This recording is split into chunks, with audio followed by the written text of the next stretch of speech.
तो पुतिन और बाइडेन की अदावत से सभी वाकिफ हैं, लेकिन क्या अब रण भीषण होने वाला है?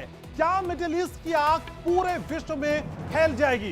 नमस्कार, मैं हूं घनश्याम उपाध्याय और शुरू हो गया है आपका अपना पसंदीदा शो जिसका नाम है सबका हिसाब होगा।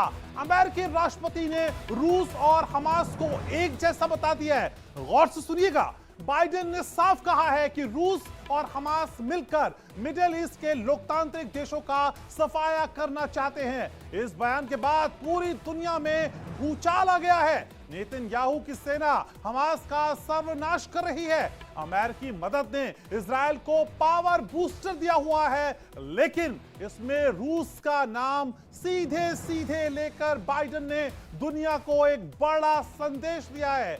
चीन और ईरान जैसी महाशक्तियां बाहें चढ़ा रही हैं, तो अमेरिका हमास को खत्म करने के लिए पूरा जोर लगा रहा है। ऐसे में रूस पर हमला क्या विश्व युद्ध की बड़ी आहट है? क्या अगला विश्व युद्ध धर्म के नाम पर होने वाला है? इन तमाम सवालों के जवाब आज हम जानेंगे। खास मेहमानों का खास पैनल मेरे साथ जुड़ेगा, लेकिन उससे पहले कुछ सवाल आपको बताते हैं जिनका जवाब आज हम ढूंढने की कोशिश करेंगे और समझेंगे कि किस तरह की स्थिति बनती हुई नजर आ रही है। अब देखिए, आप सबका हिसाब होगा में आज जानेंगे, क्या अमेरिका का रूस को हमास जैसा आतंकी मानना सही है? क्या उसने यह शुरू कर दिया है? बाइडेन पुतिन ने जुबानी जंग, वर्ल्ड वॉर की आहट है क्या? जो जुबानी जंग हो रही है, क्या ये वर्ल्ड वॉर की आहट है? और बताते हैं आपको। तीसरा सवाल, इजराइल हमास युद्ध में सीधे कूदेंगे रूस और अमेरिका? क्या सीधी फाइट हो गई है? क्या अब आमने सामने की टक्कर है? और ये टक्कर कितनी बड़ी होने जा रही है? आज हर सवाल का जवाब इसी शो में हम ढूंढेंगे और आपको हर सवाल का जवाब जानना है। बस कुछ मिनट आप हमारे साथ रहिए। एक रिपोर्ट आपके लिए तैयार की है, उस रिपोर्ट को देखते हैं, फिर लौटते हैं। तो सबका हिसाब में हिसाब तो होगा, लेकिन हिसाब जानने से पहले कुछ पॉइंट्स जानना जरूरी है। कुछ तथ्यात्मक जानकारी आपको समझाते और बताते हैं कि आज ये बहस जो हम करने जा रहे हैं किस दिशा में जाएगी। वॉल बड़ी है, खबर बड़ी है और पॉइंट्स भी बड़े हैं। कुछ पॉइंट्स के जरिए मैं आपको समझाने की कोशिश करता हूं। अब देखिए, ग्राफिक्स आ चुके हैं। पुतिन पर बाइडेन ने बहुत बड़ा हमला बोला है। अब ये डिबेट कैसे जाएगी उसको समझा रहा हूं मैं आपको। अब बता दूं आपको कि वर्ल्ड वॉर की तैयारी की तरफ क्या ये बढ़ते हुए कदम में बाइडेन ने रूस की तुलना हमास से कर दी है।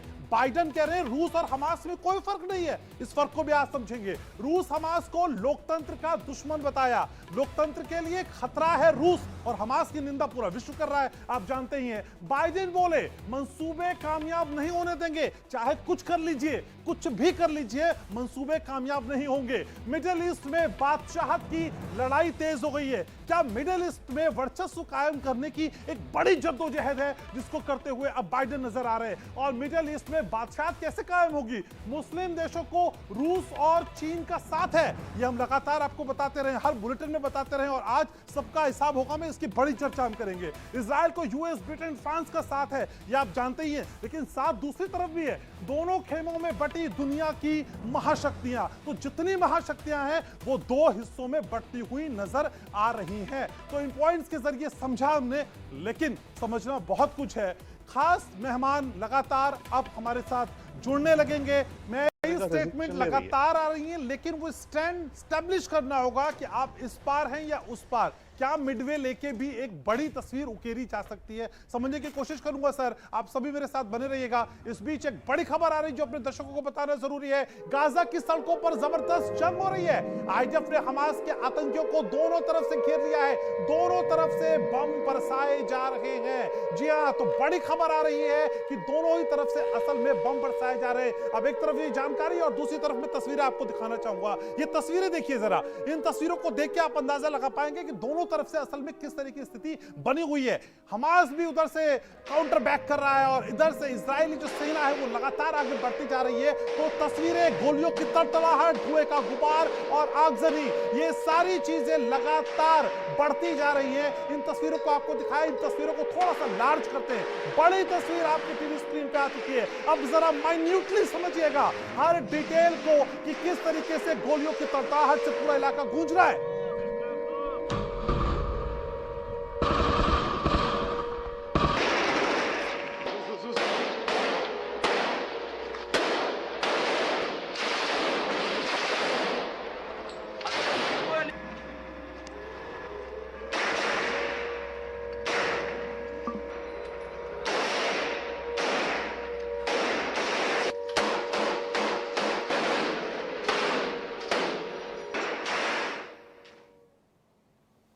तो गोलियों की तड़तड़ाहट बता रही है कि असल में किस तरीके से वार पे पलटवार हो रहा है। लेकिन वार पलटवार के इस बीच हम एक्सपर्ट्स के जरिए इस पूरे युद्ध को समझने की कोशिश भी कर रहे हैं। हमारे साथ दीपक गोरा साहब भी चर्चा में जुड़ चुके हैं, पूर्व राजनयिक है, और साथ ही साथ retired major general Ashwani Siwach भी चर्चा का हिस्सा है। आप दोनों का भी बहुत बहुत स्वागत। सबसे पहले सिवाच सर, आप ही के पास आना चाहूंगा।